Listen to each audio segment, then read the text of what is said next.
Ya, pemirsa, Presiden Prabowo Subianto menyatakan pemerintah akan segera membentuk Satgas PHK sebagai salah satu upaya mencegah lonjakan jumlah PHK di tanah air. Kementerian Ketenagakerjaan pun telah menyiapkan fondasi bagi pembentukan Satgas PHK. Presiden Prabowo Subianto memerintahkan jajarannya untuk segera membentuk satuan tugas khusus yang mengurusi pemutusan hubungan kerja atau PHK karyawan.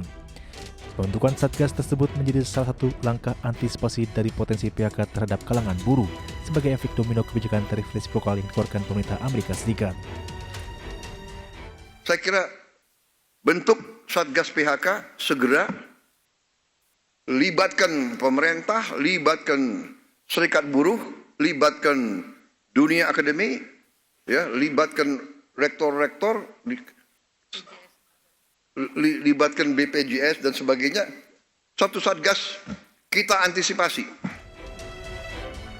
Sejalan dengan instruksi tersebut, Menteri Ketenagakerjaan Yasir Limpo mengatakan, kementeriannya siap untuk menindaklanjuti arahan Presiden Prabowo Subianto terkait pembentukan Satgas PHK.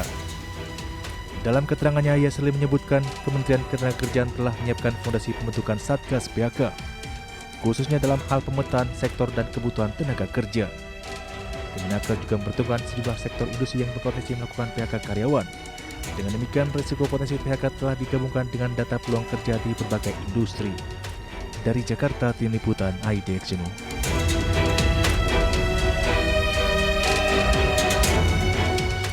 Ya, pemirsa, untuk membahas tema kita kali ini, menilik efektivitas pembentukan Satgas PHK, kita sudah tersambung melalui Zoom bersama dengan Bapak Timbul Siregar, Sekjen Organisasi Pekerja Seluruh Indonesia. Halo Pak Timbul, apa kabar? Halo, baik Mas, apa kabar? Kabar baik juga. Minal aidin wal faizin, mohon maaf lahir batin. Dan sudah bergabung juga Pak Danang Gerindra Wardana ini, pakar Dewan Pakar Asosiasi Pengusaha Indonesia APindo. Ya, halo Pak Danang, apa kabar?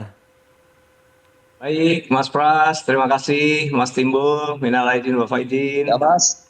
Baik, terima kasih juga atas waktu yang disempatkan. Dan sebelum membahas lebih jauh ini Pak Danang, saya ingin sedikit dong memberikan update begitu pandangan terakhir terkait dengan kondisi dunia usaha di tanah air, begitu review Anda, Indo, begitu bagaimana Anda melihatnya saat ini, silakan Pak.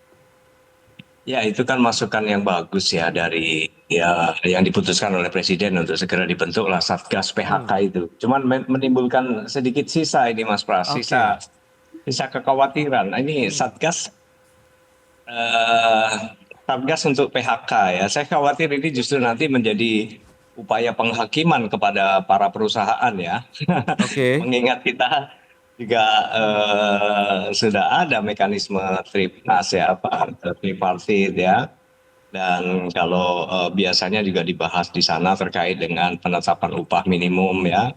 Tapi kemudian sekarang ada ide untuk membentuk Satgas ya. Pada substansinya sih kami bisa mengerti dan memahami kegelisahan rekan-rekan dari serikat pekerja, konfederasi dan segala macam, karena ini akan bisa menjadi salah satu tools untuk berbagi concern terkait dengan upaya-upaya pencegahan ya, upaya-upaya pencegahan PHK. Ya memang Pak Presiden menyampaikan pihak-pihak yang perlu dilibatkan dalam pembentukan Satgas PHK tersebut. Mungkin beliau kurang menyebut tentang perlunya keterlibatan dunia usaha ya. Di situ disebutkan pemerintah, BPJS, serikat dan segala macam, tapi dunia usaha mungkin belum beliau sebut. Tapi tetap ada pentingnya untuk melibatkan dunia usaha karena sebenarnya masalah-masalah PHK ini masalah-masalah yang terjadi dan sangat terpaksa dilakukan gitu. Artinya alternatif sangat terakhir yang menjadi penyebab PHK itu kan masalah-masalah finansial sebenarnya, ketidakmampuan operasi perusahaan secara finansial untuk melanjutkan usahanya. Dan kalau itu yang terjadi sebenarnya itu adalah masalah-masalah keperdataan ya, masalah hambatan finansial. Tetapi kalau ini menjadi salah satu bagian dari keterlibatan pemerintah untuk masuk secara finansial terhadap perusahaan-perusahaan, nah ini harus menjadi salah satu hal yang harus kita perhatikan benar-benar bagaimana melibatkan unsur lain, pemerintah, dunia akademik dan teman-teman konfederasi untuk masuk melihat atau bahkan mengaudit isi dari finansial perusahaan tersebut. Nah, Oke. ini menjadi masalah besar juga bagaimana memastikan itu bisa berjalan baik mengingat finansial dan kondisi keuangan perusahaan adalah konfidensialnya perusahaan kan begitu. Apakah ini harus menjadi salah satu bagian yang open for public atau Oke.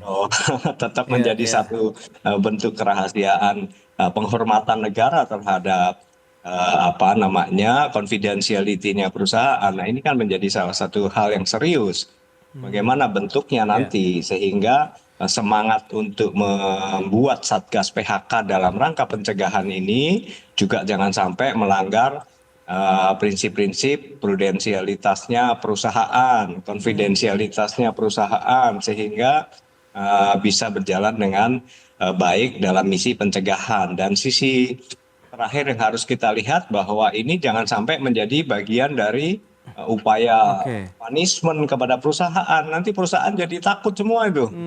Sudah Baik. mau merekrut harus melapor, mau menetapkan upah harus melapor. Sekarang kalau terjadi sebuah force majeure kepailitan harus melapor juga. Aduh, ini jadi menjadi semacam momok yang cukup mengerikan Oke. bagi dunia usaha kalau Baik, baik. semua hal Oke. harus menjadi sebuah apa namanya kebijakan open atau disclosure Baik. perusahaan kepada publik. Oke, Pak Danang, ini Itu Mas menarik, Pras. menarik Pak Danang. Nah, langsung saja kita ke Pak Timbul. Anda melihat bagaimana tadi review dari dunia usaha begitu terkait dengan wacana pembentukan Satgas PHK. Beberapa concern yang sudah disampaikan oleh Pak Danang dari kacamata Anda sendiri dari opsi gimana nih Pak?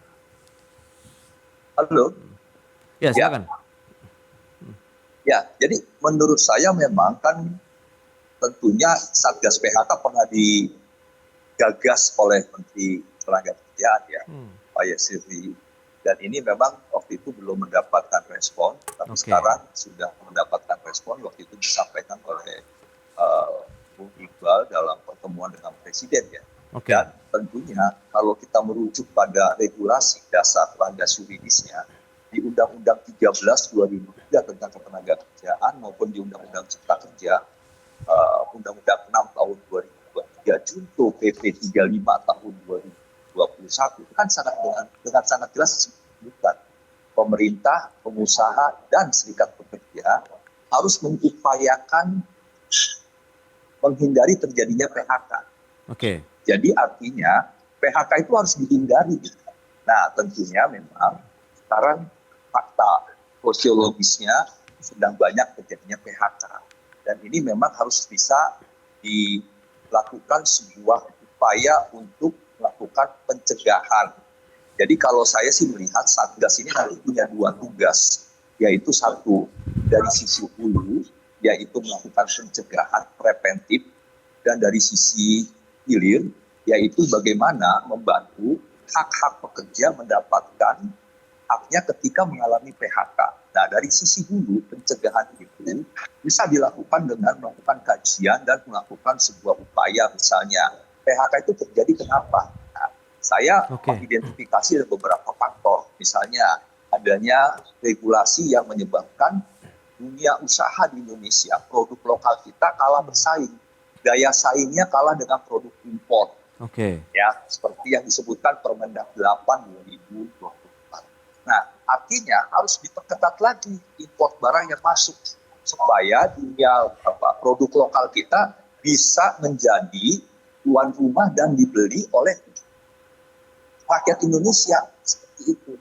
Nah, tekstil itu kan bagian yang dibuka sehingga impor dari Cina, alas kaki itu kan yang dibuka sehingga alas kaki dari Cina, furniture dan sebagainya banyak di Indonesia dengan daya saing yang lebih besar, yaitu harga dan kualitas lebih baik. Nah, ini kan akhirnya memberangus ataupun menjadikan produk lokal kita kalah bersaing. Nah, ketika kalah bersaing kan artinya industri tutup. Oke. Nah, Baik. ini persoalan. Nah, berikutnya juga, ini kan terkait bagaimana kepastian bahwa dunia usaha itu juga harus diperkuat dengan membuka lapangan kerja. Nah, pemerintah memegang peranan di sini. Nah, jadi dari sisi regulasi maupun dari sisi pembukaan lapangan usaha, untuk bagaimana kalaupun PHK terjadi bisa dibuka lagi lapangan kerja. Nah, ini yang akhirnya bisa menciptakan sebuah sinergitas dari sisi hulunya. Nah, itu dia. Kalau dari hilirnya, Ya, Yang menarik sinergitas seperti apa yang perlu disampaikan? Ingat tadi memang mungkin Pak Prabowo begitu sedikit skip kalau kita bicara tadi keterlibatan dunia usaha yang diharapkan oleh Pak Danang. Kita akan bahas nanti di segmen berikutnya. Kita akan jeda dulu sebentar ya. Dan ya. pemirsa tetaplah bersama kami.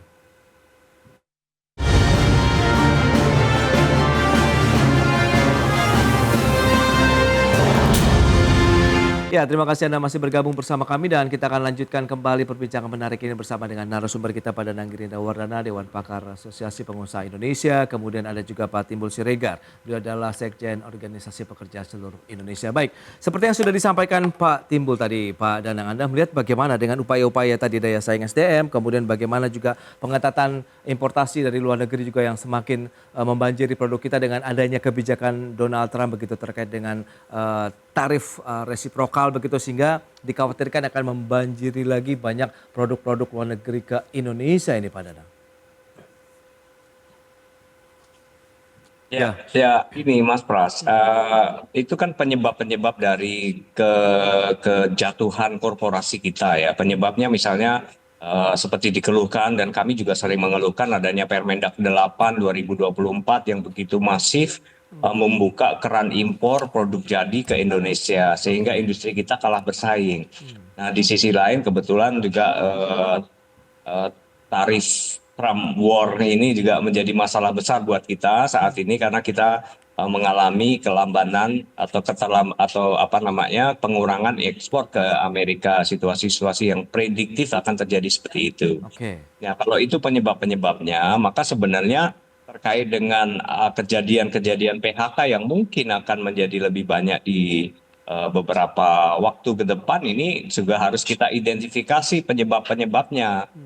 Tapi masalahnya adalah jangan sampai kegagalan korporasi ini kemudian menjadikan hukuman kepada korporasi. Sudah jatuh ketimpa tangga, sudah nggak bisa jualan, dibabat pula keuangannya kan gitu. Ini repot sekali gitu. Jadi pemikirannya mesti, saya sepakat sekali sama usulan Mas Timbul terkait dengan upaya pencegahan dan upaya membantu ke kalangan pekerja atau buruh yang kebetulan terpaksa terkena PHK gitu. Nah, mesti ada keterlibatan pemerintah secara lebih intensif di sana.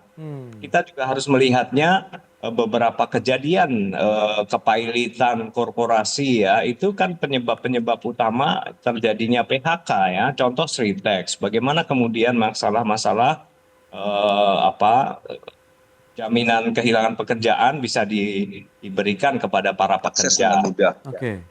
Nah, aksesnya itu. Terus kemudian ada lagi masalah yang selain Sritex. Contoh yang perusahaan sepatu kemarin, PT Jihong itu. Mereka terpaksa harus tutup karena para pekerja, para buruhnya justru berdemo 4 hari melawan korporasi gitu. Nah, ini kan salah satu sebab akibat yang menjadi masalah besar dalam konteks PHK kita. Apakah hal-hal seperti itu juga kita bisa mentolerir? Mengingat kejatuhan korporasi juga diakibatkan oleh perilaku pemogokan kerja yang tidak sepantasnya dilakukan. Nah, ini kan problem-problem yang kita hadapin. Jadi kalau melihat akar masalah penyebab dari terjadinya PHK, pastilah kerugian finansial. Yang paling utama di situ. Oke. Kemudian yang kedua, masalah ketidakmampuan operasional karena force majeure misalnya. Force majeure misalnya kebakaran atau terjadi arus kebijakan pemerintah yang melarang kegiatan tersebut berproduksi misalnya, gitu kan bisa jadi karena masalah sengketa hubungan keperdataan antar korporasi. Apalagi juga sering terjadi antara sengketa hubungan industrial. Nah, inilah kalau melihat akar masalah dari terjadinya PHK, maka solusi jalan keluarnya pasti juga berbeda-beda kan? Oke. Tidak bisa satu solusi dipakai untuk seluruh akar permasalahan tersebut. Baik. Maka pemerintah juga harus wise, harus bijak, tidak berpihak hanya kepada salah satu sisi kepentingan, tetapi dari 3 kepentingan yang lain. Kepentingan nasional, kepentingan dunia usaha, investasi, karena ini juga menyangkut citra kemudahan investasi di Indonesia, dan ketiga adalah kepentingan para pekerja. Nah, 3 pihak ini harus kita pikirkan. Baik, Satgas ini jangan juga menjadi satgas yang sifatnya ad hoc accidental gitu, respon Ya, ya. Ya, ya. satu kejadian, harus sistematis terukur gitu. Oke, ini menarik nih. Nah, Pak Timbul, lantas bagaimana tadi? Ada beberapa poin juga yang disampaikan begitu. Bagaimana hubungan industrial antara pekerja, dunia usaha begitu yang harmonis, kemudian sehingga membentuk suatu sistem kerja, mekanisme kerja, iklim usaha yang benar-benar nyaman, menyejukkan dan juga memberikan satu kepastian dunia usaha juga begitu untuk mereka melakukan produktivitas dan mungkin benefit yang bisa mereka dapatkan sehingga tidak ada lagi tadi potensi-potensi PHK begitu yang akan terjadi ke depan. Ya, jadi memang tentunya membangun hubungan industrial yang harmonis berkeadilan itu menjadi tanggung jawab bersama serikat pekerja, pengusaha, dan pemerintah. Oke. Dan tentunya yang tadi saya katakan, Satgas PHK ini penting baik dari sisi dua hal ya, hulu dan hilir. Ya. Nah, yang tadi dari hulu misalnya, bagaimana ilegal cost itu bisa ditangani oleh pemerintah tegas gitu ya. Tidak dijadikan misalnya minta THR sebagai budaya, itu salah betul gitu. Ormas-ormas nggak boleh gitu. Nah, kemudian juga bagaimana suku bunga. Intervensi bahwa sekarang di Indonesia itu sejak lama lah net interest margin perbankan itu tinggi sehingga suku bunganya yang menyebabkan akhirnya dikonversi menjadi price harga yang tinggi. Daya saing itu kan harus juga nanti mengacu pada bagaimana harga. Kedua, kualitas. Nah, kualitas sekarang teknologi. Bagaimana pemerintah mengintervensi, misalnya masuknya teknologi-teknologi dengan mendukung industri lokal kita. Nah, itu yang memang dari sisi hulu sehingga daya saing produk kita bisa bersaing ya. Daya saingnya lebih tinggi, baik dari hasilnya price, harga maupun kualitasnya. Nah, ini pemerintah yang memegang. Nah, kemudian juga terkait juga bagaimana dengan hal-hal lain yang tadi sudah disebutkan ya. Nah, sekarang tinggal bagaimana dari sisi hilirnya. Kalaupun terjadi PHK ya, seperti yang pemerintah bisa mendukung pekerja mendapatkan hak-haknya. Nah, saya apresiasi kepada BPJS Tenagakerjaan misalnya, dia proaktif.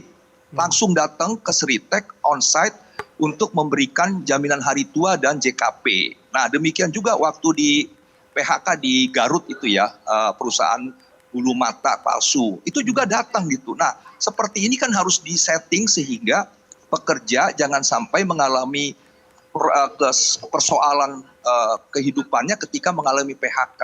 Nah, sekarang kita punya jaminan hari tua, jaminan kehilangan pekerjaan, ada pesangonnya nanti dan sebagainya. Nah, ini yang harus juga bisa didukung oleh pemerintah. Saya berpikir memang tentunya Satgas PHK ini harus benar-benar on the track, tidak diisi dengan kepentingan-kepentingan politik. Demikian juga serikat pekerja kalaupun hadir di sana tidak menjadi bagian dari bargaining untuk hal-hal politik dan sebagainya.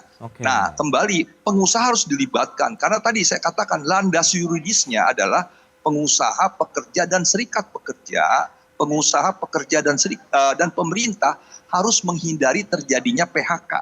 Menghindari terjadinya PHK ini kan adalah upaya preventif.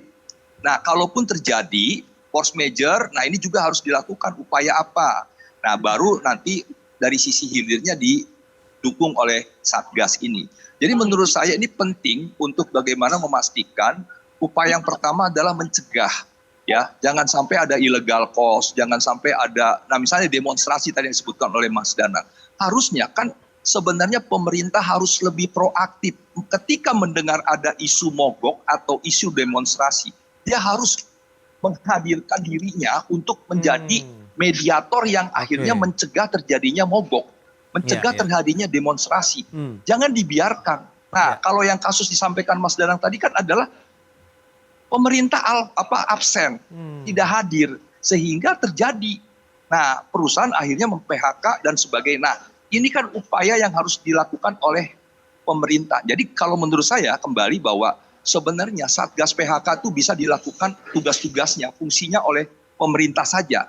Tetapi kembali political will-nya itu kurang. Oleh sebab itu memang perlu didukung oleh pengusaha, didukung oleh pekerja, akademisi sehingga mereka-mereka ini sering akan selalu mengingatkan pemerintah. Hei pemerintah, Anda regulator, Anda pengawas dan penegak hukum, Anda pemegang anggaran, bahwa Anda pemerintah harus proaktif. Jadi fungsi daripada serikat pekerja, pengusaha yang hadir nanti, akademisi, itu berkolaborasi dengan pemerintah untuk memastikan upaya preventif itu berjalan dengan baik. Kalaupun terjadi force major yang tidak bisa ditangani lagi, akhirnya terjadi PHK, hak-hak pekerja dibantu. Oke. Sehingga tidak menjadi persoalan ketika dia ter-PHK, dia tidak punya uang lagi. Hak-haknya susah didapat dan sebagainya. Demikian. Oke. Baik, itu dia. Memang beberapa poin yang masih perlu dicermati. Kita tunggu nanti bagaimana actionnya begitu di lapangan, dan semoga Ya, efektivitas dari kehadiran Satgas PHK ini benar-benar menjadi solusi yang sama-sama membuat everybody happy begitu, dalam artian pekerja, dunia usaha dan juga pemerintah ke depannya. Baik, sayang sekali waktu terbatas ini Pak Danang. Terima kasih banyak atas informasi update yang sudah disampaikan. Kemudian juga Terima kasih. Pak Timbul, terima kasih juga atas informasi yang sudah Terima kasih, Mas diberikan. Danang. Selamat melanjutkan aktivitas Terima kasih, Anda kembali. Mas Salam Pras. sehat. Terima kasih. Terima kasih, Mas. Baik pemirsa, 1 jam sudah saya menemani Anda dalam Market Review, dan perbaharui terus informasi Anda hanya di IDX Channel, Your Trustworthy and Comprehensive Investment Reference. Karena urusan masa depan harus terdepan, aku investor saham. Saya Prasetyo Wibowo beserta seluruh kerabat kerja yang bertugas pamit undur diri. Terima kasih, sampai jumpa.